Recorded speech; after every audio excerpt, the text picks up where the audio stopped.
You talk a lot about traditional healthcare being very reactive. Tell us a little bit about your background, your journey. I spent 20 plus years in traditional medicine. I'm doing robotic surgery, saving lives every day. I'm so busy that I neglected myself until I wake up one day and I'm suddenly 30 pounds overweight, stressed out, not sleeping well. So I go to a concierge doctor. He's going through my basic labs and he tells me basically you're fine. And I'm like, well, I'm pretty sure I'm not fine. I had to really humbly recognize that here I was as a men's health extraordinaire and I had no answers for myself. But that got me studying, going down rabbit hole after rabbit hole. I learned all the stuff they don't teach you in medical school. What was frustrating for me was to finally feel what it's like to be a patient and not be heard, not be seen. All the doctor's looking at are these crummy markers that don't tell you anything. I now have a newfound love for medicine again. So fast forward many years later of planning and preparing, I built Peak Launch to help other leaders like myself who are struggling, who want to have the energy and the focus and the resilience to be able to perform at that high level every day. It's not about treating biomarkers or numbers. It's about really how you show up and perform every day. Our traditional healthcare system is built around disease and crisis and problems and treating acute situations until one day suddenly you realize, what the heck happened to me? How am I 30 pounds overweight? How do I feel this bad? How am I this miserable? But it doesn't happen overnight. It's a gradual decline and we normalize it. Our traditional healthcare system does not address that. And that's the big deficiency.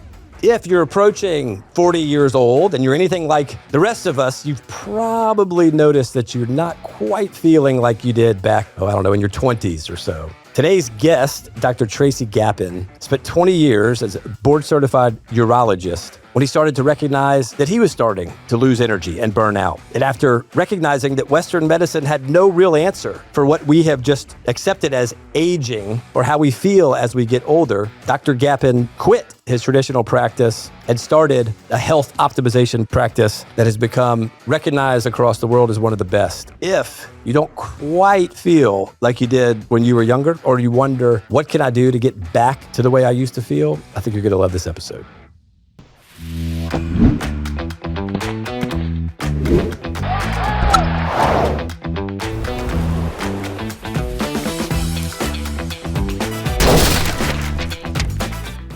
Boundary Breakers is brought to you by Carter & Clark. I am very excited about this. I want to hear all about everything, but let's just start out. Tell us a little bit about your background and sort of your journey for how you got to where you are today. Sure.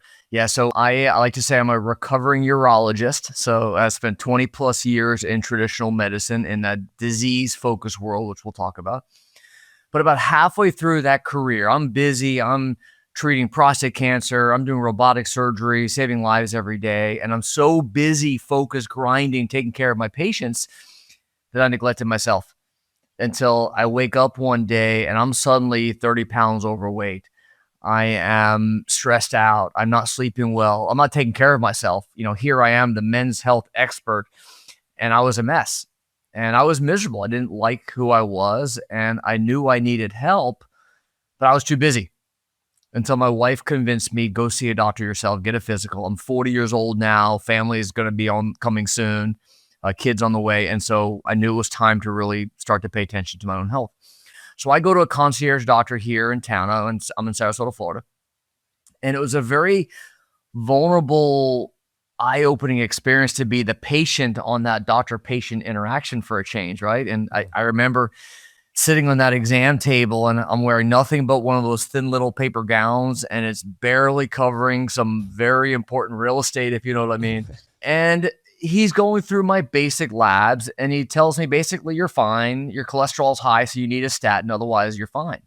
And I'm like, well, I'm pretty sure I'm not fine. I don't know what it is, but I know I need help. And I was a mess. I didn't even know where to start myself. And I had to really humbly recognize and acknowledge that here I was as a urologist, men's health extraordinaire, and I had no answers for myself. And so that got me studying, going down rabbit hole after rabbit hole, researching functional medicine and epigenetics and lifestyle medicine and hormones and peptides and really the science around what we now call precision performance medicine. And I learned all the stuff they don't teach you in medical school because we're taught how to treat disease, find the diagnosis code, treat the problem. And typically there's a drug that works for that, right? And so with all of this newfound knowledge, I was able to get healthy myself, turn things around. And What was frustrating for me was to finally feel what it's like to be a patient and not be heard, not be seen. And all the doctor's looking at are these crummy markers that don't tell you anything. And he's telling you you're fine, you just need a statin. That wasn't my problem. I didn't have a statin deficiency. I needed help. And so when I was able to turn my life around, that really opened my eyes and made me realize this is my passion. This is what I now have a newfound love for medicine again. And so fast forward many years later of planning and preparing, I built Peak Launch to help other leaders like myself who are struggling, who want to have the energy and the focus and the resilience to be able to perform at that high level every day. It's not about treating biomarkers or numbers. It's about really how you show up and perform every day. I love it. I love it. And you talk a lot about, well, I could call it traditional healthcare system being a very reactive approach, right? Where That's you right. sort of wait around, and if something's wrong, our healthcare system sort of just reacts to it and fixes it, versus kind of optimizing, getting ahead of it, right? So let's talk a little bit about that, and then I'd love for you to explain sort of the journey that happens to leaders, other leaders that you've seen over your career when you sort of get to that burnout phase. Yeah. So you hit the nail on the head there that, our traditional healthcare system, which is suddenly getting a lot of backlash, and some of it's justified, but I believe that any system is designed to give you the outcome it does. Our traditional healthcare system is built around disease and crisis and problems and treating acute situations. So if you have a heart attack, if you have a kidney stone, if you're in a motor vehicle accident, you need our healthcare system. It's there for a reason, and it does very well at that. But most people, at least the ones who I work with, need a lot more than that. Right? They need cognitive function. They need to be able to focus and make quick decisions. They need to have, I call it leadership capacity. You need to be able to be resilient and strong and have the focus that you need, the energy that you need to crush your day and to lead your team and to take care of your clients and to build your business and drive revenue. And then at the end of the long, successful, fruitful day, go home and do it all over again for your family and be able to have the same energy and drive that you had all day long as well. And that's what's missing. Our traditional healthcare system does not address that. And that's the big deficiency. And it's interesting, we were talking just briefly before we started. I mean, I personally sort of fall right into, I think that your target patient, right? Mid-40s, I've got 5 young children, business executive, and there's something that happens. I'm sure it's different for different ages for different people depending upon biology, but there's something that happens that I think sort of one day you wake up and think, I just don't quite have what I had at 22. Yeah. Right? Is that is this something that like men are too proud to say, but it typically happens to everybody? Is it what you see? Help us understand like that story. It is nearly universal. Okay. And it can be expressed in different ways. I've lost my edge. I don't feel like myself anymore. I'm just off. I don't even know who I am anymore. I don't have the energy I once had. I'm feeling old. All these different phrases around the same decline. And what has happened is this gradual, subtle decline that happens over years. We don't even realize it's happening, right? It's so imperceptible every day, every week, every month that we are declining and don't realize it unless we're doing something about it, of course, until one day suddenly you realize, what the heck happened to me? How am I 30 pounds overweight? How do I feel this bad? How am I this miserable? But it doesn't happen overnight. It's a gradual decline, and we normalize it. We continually lower the bar and we normalize that decline by saying, yeah, it's just part of aging. It's just the cost of success. It's just how it is.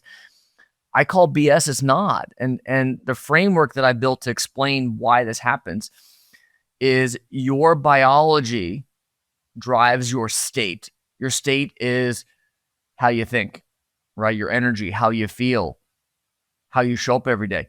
That drives performance. Biology drives state, drives performance. And so many people are focused on, well, how can I optimize performance? The common question I get, what's your favorite peptide? You're talking about performance when we want to focus on the underlying biology that's driving the dysfunction, that's driving that decline. And when you do that, peptides are great. I love peptides. We can talk all about peptides. They're wonderful in the right context and nuance. But the key is that the decline you're talking about is real and it's biological and it happens to all of us. And it's interesting. I think there's probably something that's sort of in the male DNA or psyche, right? That doesn't want to admit, weakness or defeat, or that there's something wrong, or I need something. But it reminds me of, every time you fly, they talk about, look, if there's an emergency, oxygen's going to come down. And they always say, make sure you put it on yourself before you help others. That while you were talking, that sort of jumped into my mind, thinking, well, if you want to be, optimize performance externally, whether it's a business or family or what have you, you first got to make sure you sort of put the oxygen on yourself and take care of Yeah. yourself. Is that fair? Yeah, and John Gray, I've heard him speak from Men Are From Mars, Women Are From Venus. Heard him speak, amazing, eloquent speaker. Love his books. But I'll push back on one of the comments he talks about, that men are not supposed to ever complain. Men are supposed to never speak up. Men are supposed to just be tough and resilient. And if you don't have anything positive to say, if it's don't say it, don't bring it up at all.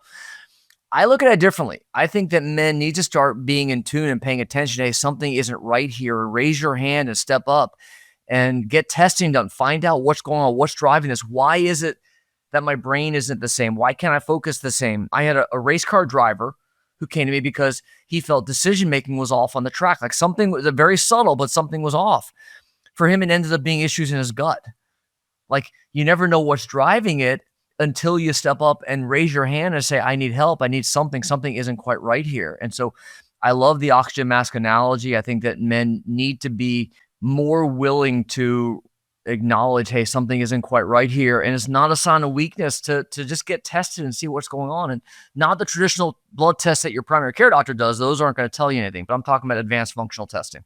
Okay, so let's talk about that, right? So, nearly universal, right? So let's just go on the assumption that at some point, if you're trying to sustain some type of exceptional performance, you're going to feel this way, right? So, all right, I don't feel quite right.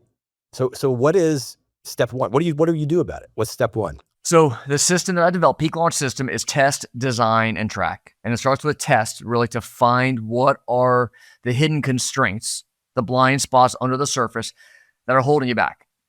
And what's interesting is that almost every man we test, it's shocking to find what the issues are, and it's typically not what you might think. So we can look first at blood testing. And for blood testing, we look at hormones. We look at inflammation. We look at blood sugar control, metabolic health. We look at nutrient levels. We look at cardiovascular health. And there are markers, blood markers of each of those categories that your doctor, traditional doctor, does never check. Things like free testosterone and fasting insulin and homocysteine and ApoB and other markers that your doctor doesn't look for because they're not predicting disease. They're predicting early dysfunction. They're indicators of subtle decline.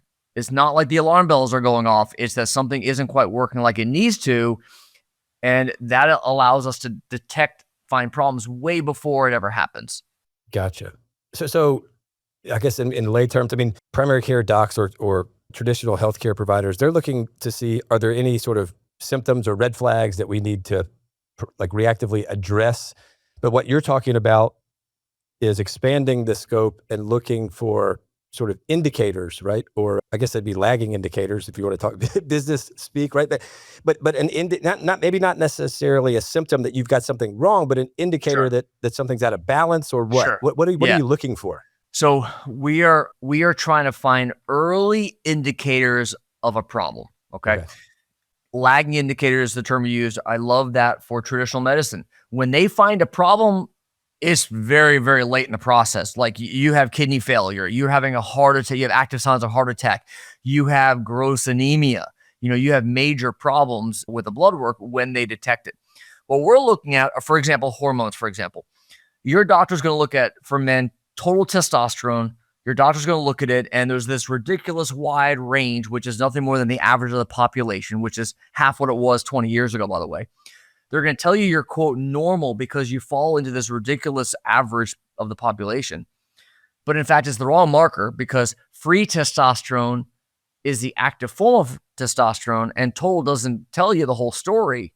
Free testosterone that most doctors don't even look at is a much better indicator. You could have total testosterone that may be okay, but your free may be very, very low.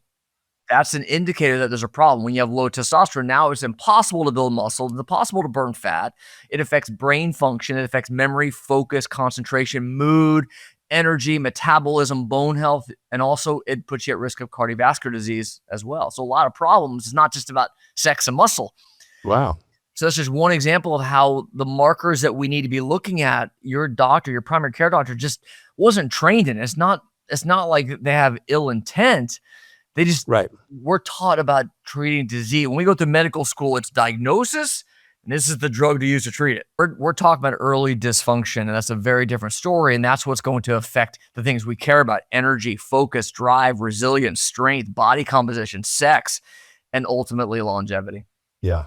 Well, so it sounds like, I mean, despite sort of what appears to be very common symptoms, right? Like burnout, low energy, et cetera, it sounds like there's a variety of things that can cause that, right? Like it's not the same in every middle-aged male that's trying to sustain. Is that fair? Exactly right. There could be a constellation of issues related to hormones, related to poor sleep, poor deep sleep. One of the most common issues I hear is men say they wake up at 2:33 in the morning, and you think it's because you have to pee. It's not. I promise you, it's not.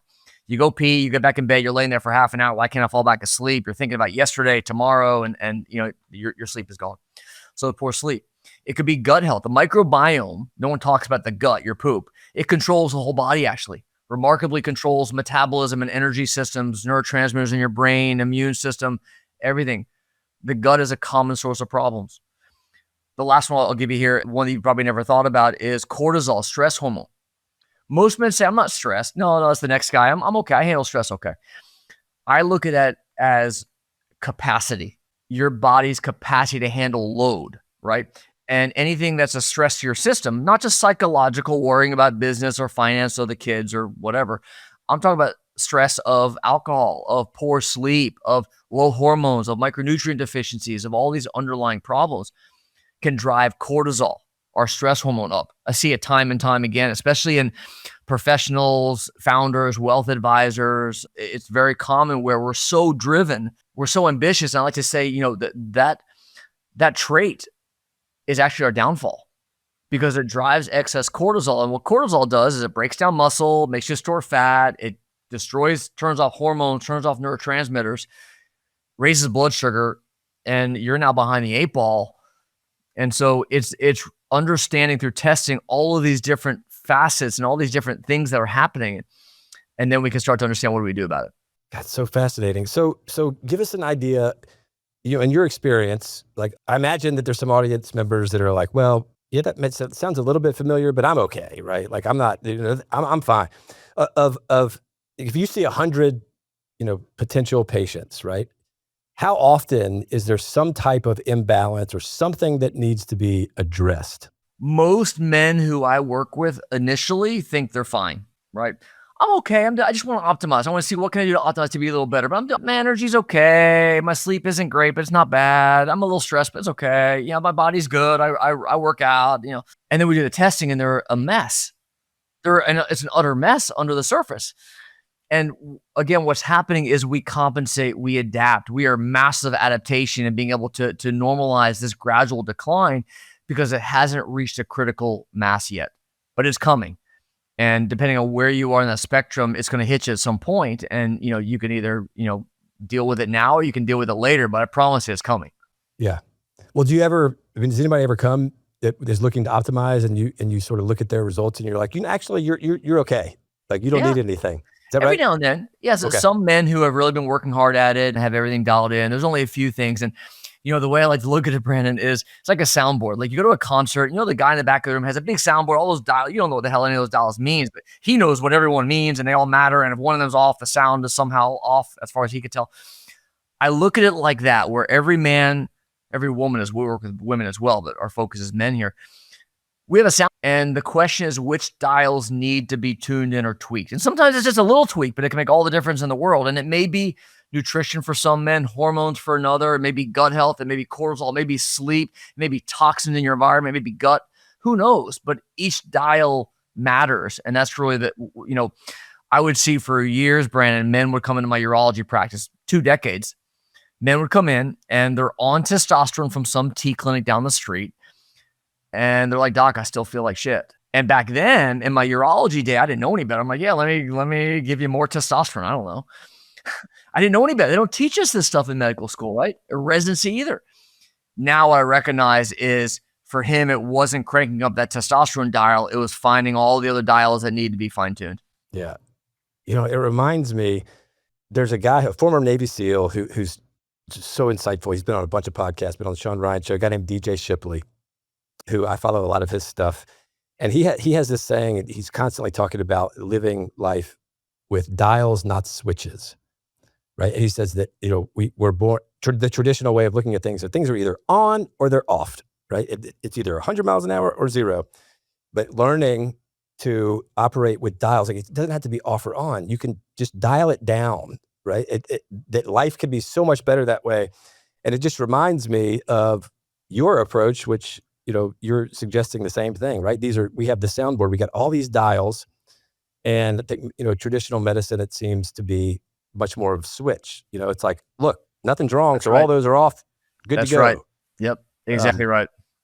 And just the idea in general of optimizing, I just don't think that's been a part of sort of the general understanding of what we need to do health-wise. It's either I'm healthy or I'm not. If I'm not, I'll go to the doctor.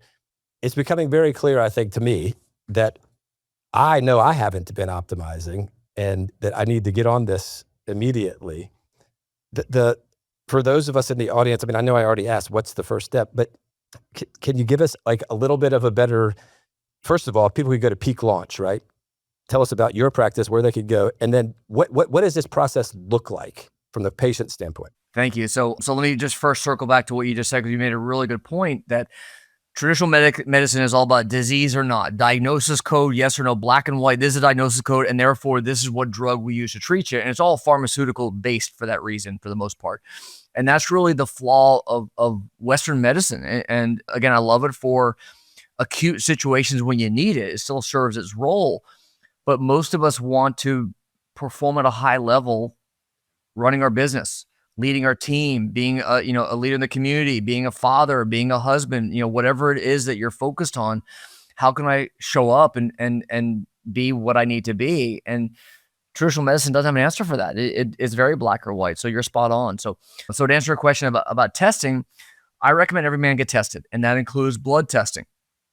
It includes looking at things like the microbiome, which is, now we're looking at some functional testing, how your body functions, how it performs. So look at the microbiome. It's a simple poop test.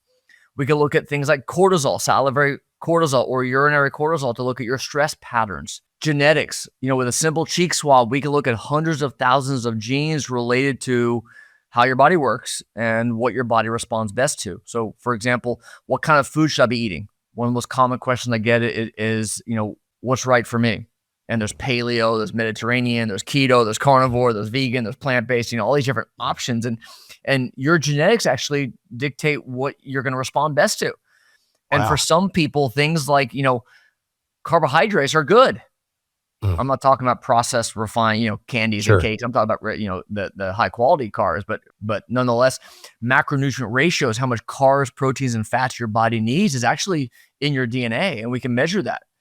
We could look at what micronutrients might you need more or less of. How can we help your body clear toxins better? All kinds of amazing insights from the genetics. So I think every person should be getting that done as well. And I even argue that even kids should get that done, because now your whole life, what your body needs. It's like your blueprint for your life. So genetics are a big part of it as well. And then we look at body composition scanning and all kinds of other complex ways of really understanding what's working, what's not, and how can we really take to the next step, which is design of how do we create a plan that's going to help you based on your unique biology needs. And that's going to be unique for every man. Yeah. So how does it work?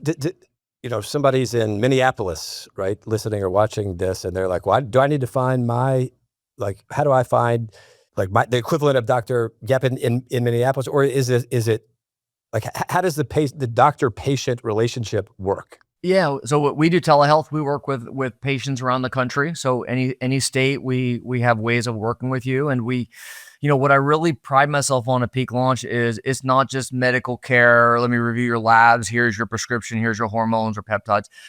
I have an integrated team. And so what that means is most of the work is actually done with our coaches, where they work with you continually on refining what you're doing every day. So I mentioned test and design of the system. The third step, which is track, is how do we ensure consistent results? How do we make sure execution is leading to the outcomes that we want? And that requires that we continually adapt. Life happens, right? You miss a workout, you have a bad night of sleep, your kid gets sick, you're traveling, you have a cocktail party where you had few too many drinks, and everything changes. You need to have a plan in place of how do you adapt? How do you dynamically adjust to the situation? And that's what we do with wearable technology and tracking and continual refinement of the program. Because what it cannot be, if you want to get results, is I'll see you in 3 months, I'll see you in 6 months, we'll check another lab test and go from there. It needs to be continually adapting to the situation. Yeah, that's interesting. That was my next question. I was going to say, so surely you don't talk to every patient every day, but you're it's almost the next best thing if you've tracked their. That's right. So yeah. What type of wearable, or like, what are we talking about to track what's needed? Yeah. So we meet you where you are. The answer is, what are you willing to use consistently? So if you are a man who hates to wear rings, you won't wear a ring for anything, then an Aura ring may not be right for you. It may be that you're better using some sort of chest strap. So it depends on what you want to use. My devices are charging here, but I have an Apple Watch, I have an Aura ring, I have a Garmin, I have a Morpheus chest strap. I have all kinds of devices that I can use, but it comes down to, what are you going to use consistently based on what we're trying to track? So depending on what your unique biological needs are, we may recommend certain trackers. And then we have an amazing app, Peak Launch OS app, where you can real time see your data. We can see your data. The coach can see it. My team can see your data real time, whether we're tracking your blood sugar or tracking your sleep or stress or anything. I can reach out, hey, Brandon, alarms are going off here. What's going on? You're like, well, I had three drinks last night, and my stress is high. I'm sorry. It's not to point fingers, but to really help to guide you back, get you back on track, and make sure that you don't lose momentum. Yeah, that's really fast. I mean, I imagine, I don't know what I'm talking about clearly, but I imagine, at least for me, that would be a motivator in and of itself to push me to be healthier, right? Like if I know that somebody's sort of, everything's being tracked and I'm going to get, like, what happened on the 12th that, what'd you do there? Then that would not even that would consciously make me try to make better decisions. Do you guys see that? Yeah. It gamifies it to some extent, but also what it does is it gives us real actionable data. So I'll give you two examples. So one is Ken, my longtime client, he told me how he slept just fine. Okay, let's see. We're an R ring, and he comes back, the next week, and his sleep scores look okay for the most part, except for one metric. So he was getting about 7 to 7.5 hours of sleep every single night, which is perfect, right? Great. Somewhere 7 to 8 hours is what we want. But did you know that the most important part of sleep is deep sleep? That's the stage of sleep where your body repairs and restores and the brain flushes toxins, and very important things happen during deep sleep. You need about an hour of deep sleep every night, 1 hour, 60 minutes. He got 1 minute of deep sleep in those 7 hours of total sleep. You would never know that. That was why Ken was waking up in the morning feeling like crap, even though I slept 7 hours. Why do I feel like this?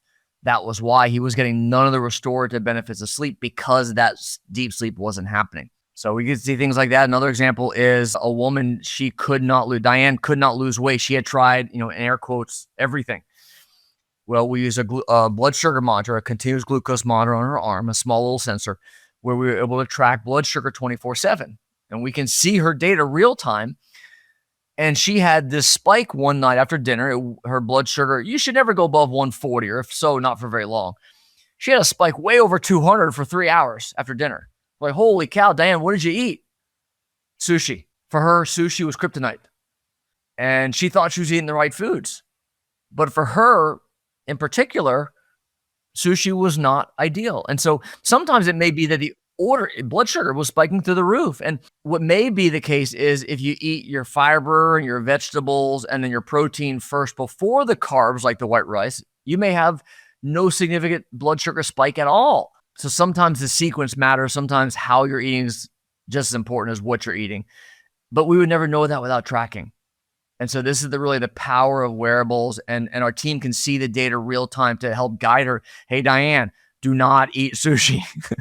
That is remarkable, right? I mean, yeah. I'm blown away with the level of detail I mean, the sequence of how you eat the food on your plate, Can that matter. is, That's right. I mean, it just makes me feel totally exposed, right? Like I've never once thought of that. Yeah. 46 years old, I've never once thought, well, if I eat this first and then that, then maybe that's healthier. But shows you how ignorant I am about optimizing. It's just lack of recognition, and it may be that's not the case for you, but we just don't know. You'd be Sure. guessing. Yeah, I have no idea without testing. Yeah. Yeah. Well, so before we move on from the wearables thing, do you have a favorite? Is there something that provides more data points than others in terms of wearables, or are they all generally the same? I've always been a fan of Aura. I have no financial motivation when I say that. I found it's comfortable, it's easy, specifically for track sleeping, for sleep tracking, for recognizing the stages of sleep, because I think sleep is really underappreciated how important it is when it relates to almost every system in the body. So I really think sleep is critical. I love the Morpheus is a chest strap that you can use to measure your heart rate variability, which is a measure of stress. Most people refuse to accept that stress affects them. And so I appreciate that. I said, okay, let's measure it. Let's just see. And so chest strap like the Morpheus helps you see from day to day when your HRV is 50, 48, 51, 52, 49, 27. Holy cow, what happened? Oh, well, I had a couple glasses of wine for date night. We can see it stressing your system. We can see the real outcome, and the data doesn't lie, and it can help you make better decisions, help you understand how your behaviors, your lifestyle is affecting your biology. Got it. Got it. So how often, when somebody starts with your program, they've made it through test design. So how often are they talking with their coaches during the measurement phase or I guess the ongoing phase? We touch base with our clients on a weekly basis where we're looking at data, but we may reach out. If something jumps out, we may reach out more often than that. But at least once a week, we will at least in our app, we have ability where clients can actually text our team through the app, text the coach, have a conversation, just like SMS text. You could directly text my team, and we can touch base and see what's going on and be able to make real-time dynamic adjustments. Goodness. I mean, this is it's I knew that what you're doing is very different from my brother is an anesthesiologist. So I'm not a doctor at all, but I sort of live vicariously through him and everything he tells me. But I knew it's, very different from traditional medicine. I had no idea how, like I said, detailed and involved it is to do this at a world-class level like you guys are doing. Well, I'd love to take a minute. There's two things that I think have been at the forefront recently: testosterone and peptides. So what is going on with the world's male population and, testosterone, fertility? Like, is there something in the water? I mean, what are your thoughts on what in the world's happening? Yes and yes. So what we are seeing is a significant decline in testosterone levels worldwide. So 3 longitudinal studies, one here in the US, 2 in Europe, looked at testosterone levels in men for 20 plus years. And what they found was that free testosterone, again, the bioavailable active form that we really care about, is almost 50% lower, and it continues to drop by about 1% every year. Now, we know as you age, testosterone levels get lower. That's known, but that's not what we're talking about here. I'm saying a 46-year-old man today has a testosterone level half what a 46-year-old man had 20 years ago. And so your levels are likely lower than what your grandfather's levels were. And so that's the real problem. We're seeing a similar decline in fertility as well, where sperm counts and sperm function are about 50% lower as well. A great study out of Israel showed us this parallel decline that really matches the decline we're seeing in testosterone. And so we really believe that it's damage to the testicles. That's ultimately, I believe, the single most significant contributing factor here, and our environment is the culprit. So we can look at our drinking water. We have massive levels of chemicals and synthetic estrogen. So women's birth control, women pee it out. It does not get filtered very well from our water treatment plants. And so we're drinking synthetic estrogen in our tap water. It's in our food. It's in our crops are sprayed with chemicals like atrazine. We're eating and drinking from plastic food containers and water bottles made of BPA and phthalates. And studies show all of these chemicals are crushing testosterone, crushing fertility. They're causing all kinds of other endocrine hormone problems as well. So it's a big problem. personal care products, your laundry detergent, your deodorant, you're absorbing it through your skin every day. And these chemicals are leaching into your body through your skin, and they're causing real long-term consequences. And so it's a big problem that just doesn't get enough attention. Yeah, that's crazy. You just to make sure I understand, you're not saying that the average person loses 1% of like 1% of testosterone a year. You're saying that like sort of the worldwide mean or average for men is going down 1% a year because of some external factor that we don't know exactly. So not only are you losing testosterone as you age, which we've known for a long time as a standard, unfortunate process of aging, that testosterone levels decline, but we're also seeing in aged matched populations that a 50-year-old man today has levels much lower than a 50-year-old man 20 years ago, and it continues to worsen every year. So how are they handling sort of the recommended average then? I mean, are they just lowering that Great along question. with it? Okay. So if you look at a lab slip from LabCorp or Quest, you look on the right side of the page, you'll see a reference range. Below that, you'll see a reference to the Travison study from 2017. Okay, Travison study looked at testosterone levels across the country. Okay, hundreds, thousands, millions of testosterone levels across the country. Well, guess what? Those levels were half what they were 20 years before that, right? And so now what we're seeing is that reference interval is nothing more than that average. So they look at the standard, the median, 2 standard deviations above and below, statistical average, if you will. And you are now being compared to the sick, inflamed, unhealthy, obese population. And that range is stupid. It is like 265 to 880 or something like that. And if your testosterone is 267, you're quote normal. Your doctor can tell you you're normal. You're fine. You don't need testosterone. That's ridiculous. It's going to give you a heart attack. It's going to cause problems. You don't need. I call utter BS. You're not normal. You're not fine, and it's a real problem. And so, first of all, testosterone is the wrong number. You want free testosterone. But number 2, you cannot look at those reference intervals because it's just the average.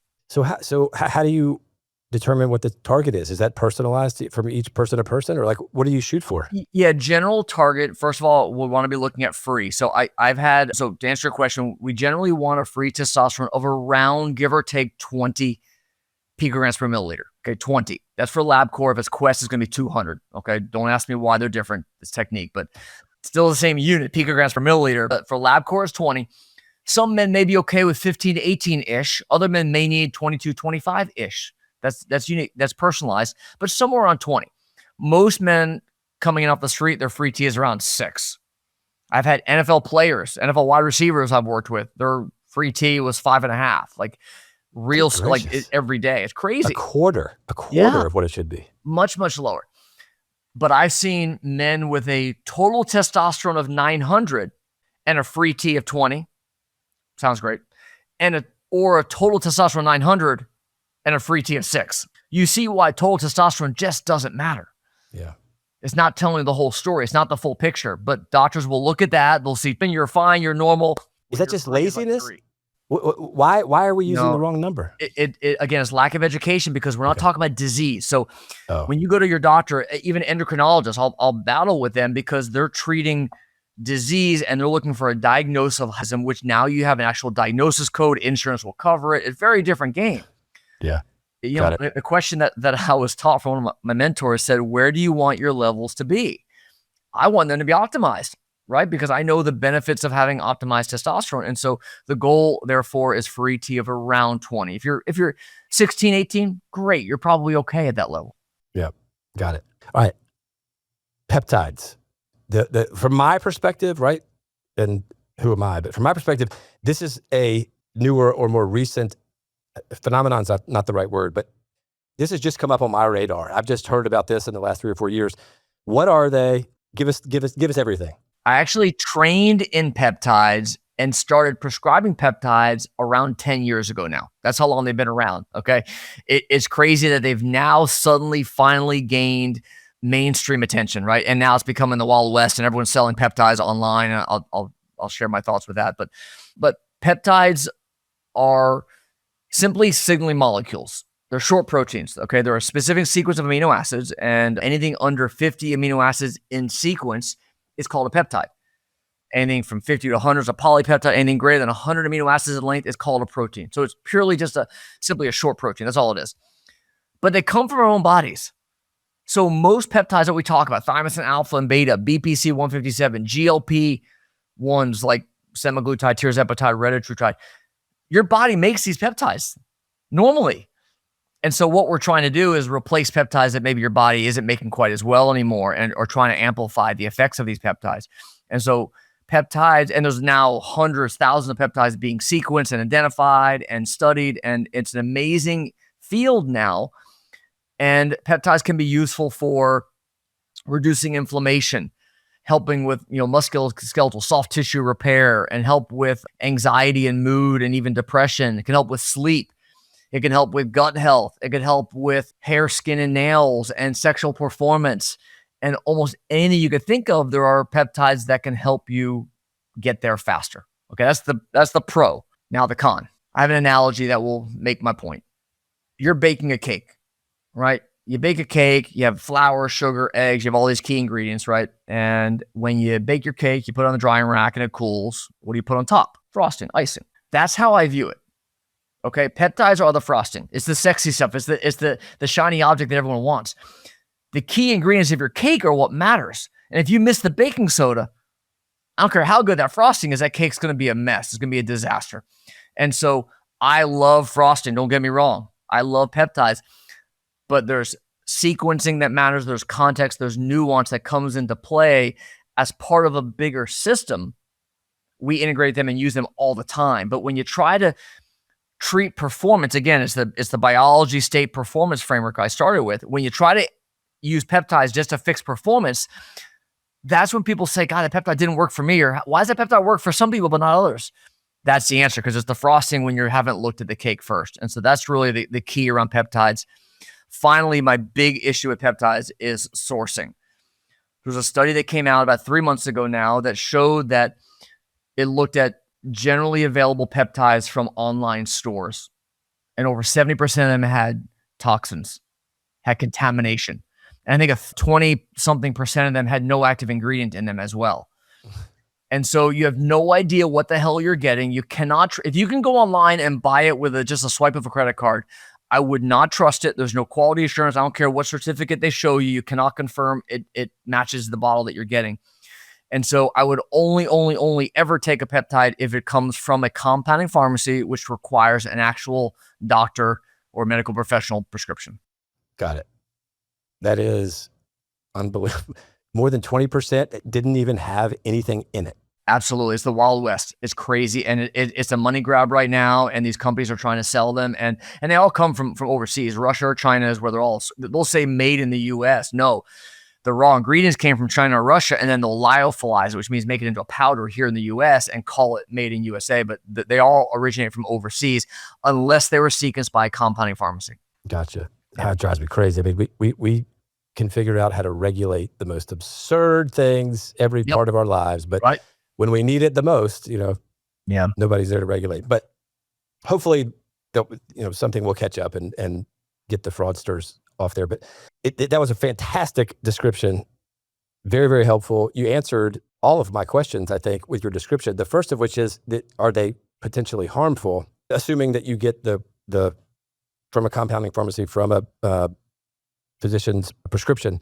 But, and correct me if I'm wrong, but you said earlier that these are things that are actually made by our own body, right? So if it's, maybe you could have too much or too little, but if it's made in our own body, then, I was thinking it was like a foreign substance that you were trying to, I don't know, change something. But if they're made naturally, it doesn't seem like that something that's made inside our body could be harmful. Yeah, and there are more and more peptides being synthesized and produced that are tweaks on peptides from our own body. They're changes, they're chemical modifications, so you got to be careful. And this is where, the nuance and the context matters. And too much of a good thing can certainly be harmful. So dosing matters, and there's nuance to it. And there's also seasonality. Something that no one talks about is, from an evolutionary perspective, our bodies are made to adapt throughout the year.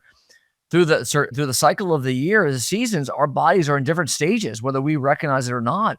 And the peptides you're using should actually match that as well. So there's a lot of science that goes into how and when do you use which peptides? Yeah. Well, maybe you did say, but it's very, very clear that don't mess with this stuff without going to a legitimate professional that knows what they're doing. Absolutely. I love it. Of course, I just glanced at the clock, and I know we don't have that much time left. We focused mostly on men. Talk to us a little bit about sort of the menopause, perimenopause. Women, like it fascinates me daily, with my wife and my two daughters, like how different men and women are. There's so many things that happen in their bodies that we don't have to do. Talk to us about women and is it a similar progression to like the loss of peak performance for women?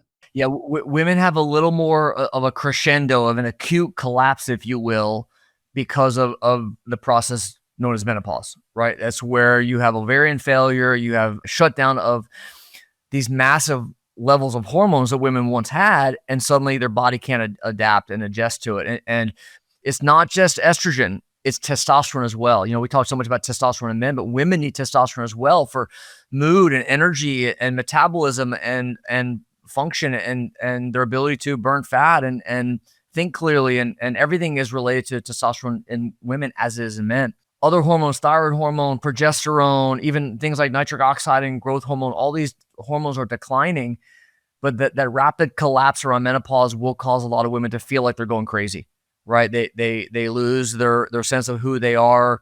They lose their sense of identity. It's not just energy and focus. It's really their sense of connection to their partner. And it's a complete change in their life. And so for women, a lot of the same things we talked about with men apply. And especially in women, the hormone changes are so critical around that time period. Yeah. So you have coaches that specialize, that accept women patients as well. Okay. Oh yeah. And men are from Mars, women are from Venus, very, very different creatures as it comes to and relates to hormones for sure. Yeah. Gotcha.